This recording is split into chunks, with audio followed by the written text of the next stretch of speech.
Fala galera, beleza? Hoje eu estou trazendo duas técnicas de estudo que são consideradas de alta eficácia para vocês poderem mandar muito bem no Enem. Você não pode perder esse vídeo, não sai daí. Roda a vinheta.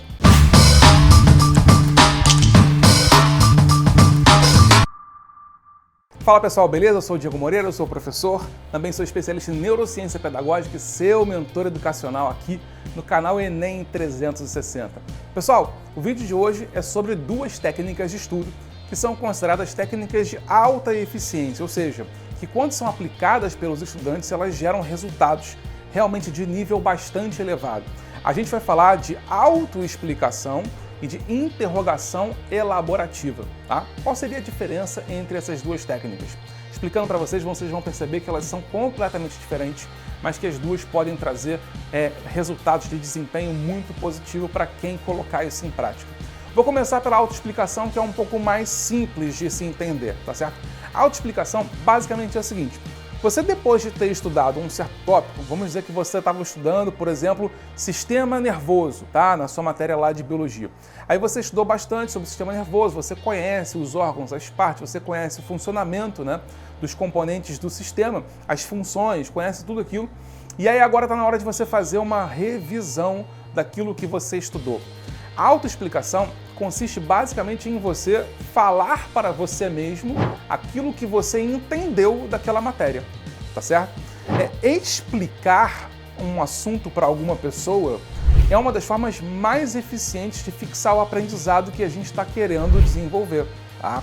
Assistir aula, por exemplo, é uma forma de aprender, mas em geral o nível de retenção que a gente tem daquilo que a gente assistiu na nossa aula é muito baixo. Então você ouve o professor falar sobre, aqui tem o cérebro, então aqui a gente tem o córtex, tem o neocórtex, tem o cerebelo, tudo isso está ali presente, você está ouvindo na aula.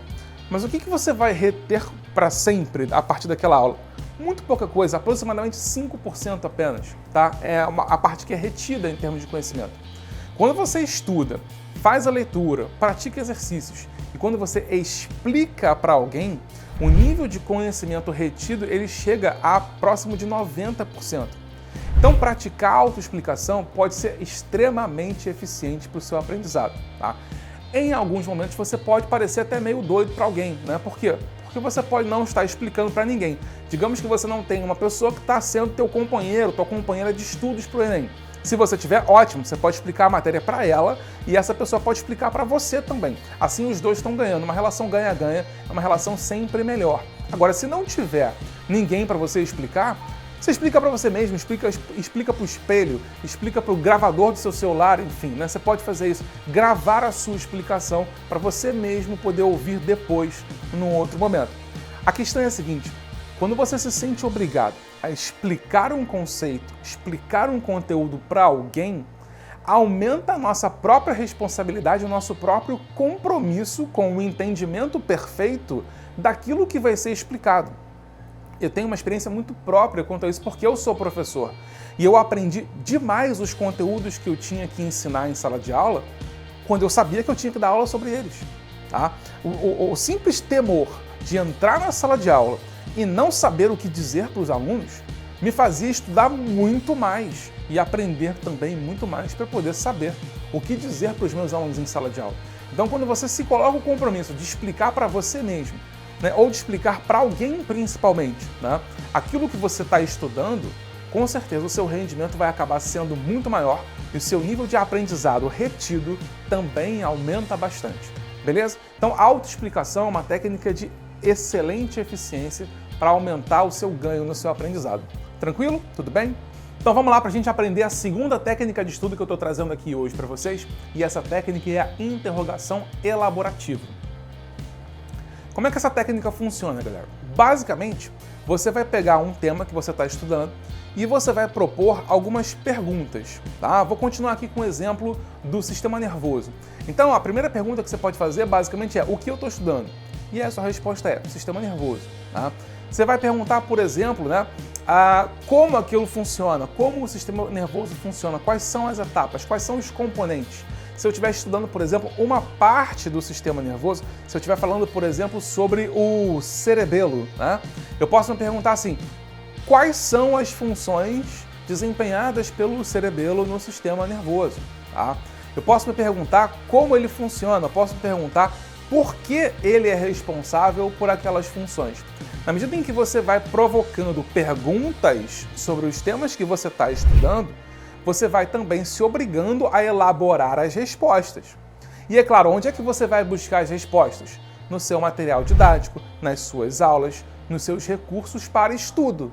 Então, se você faz uma pergunta, quais são as funções que o cerebelo desempenha? Você vai ter que procurar o seu livro, a sua apostila, a aula que você assistiu, para você obter aquela resposta. E quando você faz isso, automaticamente, você começa a construir as respostas e começa a construir também o aprendizado. Então, interrogação elaborativa é um pouco mais difícil de executar, porque a gente precisa aprender a fazer as perguntas que são adequadas para cada tópico que a gente está estudando. Se você estiver estudando, por exemplo, erosão, né? Você tem que saber o que é. Bom, então a erosão é esse processo de deslocamento de um material rochoso de um ponto A para um ponto B da superfície, né? Como acontece? Quais são os agentes de erosão? Eu posso falar em chuva, em vento, eu posso falar, por exemplo, em gelo, nas ondas do mar, nas correntes marinhas, eu posso falar no rio, por exemplo, como um agente de erosão. Como acontece esse transporte? Olha, isso vai ser influenciado pela força da gravidade, vai ser influenciado pela energia dos ventos, pela energia cinética do rio, por exemplo, enfim, existe um fator que promove isso. Você pode se perguntar também quais são as consequências desse processo. E aí, para cada tipo de erosão, por exemplo, você vai encontrar uma consequência diferente. Diferentes formas de relevo, diferentes produtividades de solo, enfim, tanto faz, tá? Você tem que fazer a pergunta para que você possa saber qual é a resposta que você vai buscar. Então, a interrogação elaborativa também é uma técnica que te ajuda bastante na hora de você treinar para o Enem e conseguir um desempenho sensacional. Beleza? Então, galera, repassando aqui para a gente poder finalizar a nossa mentoria de hoje, que é uma mentoria mais curtinha mesmo. Técnicas de estudo, autoexplicação, né? Você vai explicar para você mesmo um certo assunto que você está estudando, ou para alguém de preferência, se você estiver estudando para o Enem em parceria com uma outra pessoa, tá certo? E também a interrogação elaborativa, ou seja, você vai trazer perguntas sobre o tema que você está estudando. Na medida em que você promove as perguntas, você vai sendo obrigado a encontrar as respostas. E aí a consequência disso é a melhor de todas. Você aprende, e quando você aprende, você melhora o seu desempenho na prova do Enem. Tranquilo? Pessoal, se esse vídeo foi importante para você, deixa o seu like aí, se inscreve no nosso canal, todo domingo tem mentoria, tá? E ao longo de toda a semana a gente tem várias aulas de todas as matérias que são cobradas no Enem, tá? Se inscreve no canal, deixa o seu like, compartilha esse vídeo com quem você acha que precisa conhecer as técnicas de estudo que eu trouxe aqui para vocês hoje, beleza? Um beijo para todo mundo, saúde para todos, até a próxima!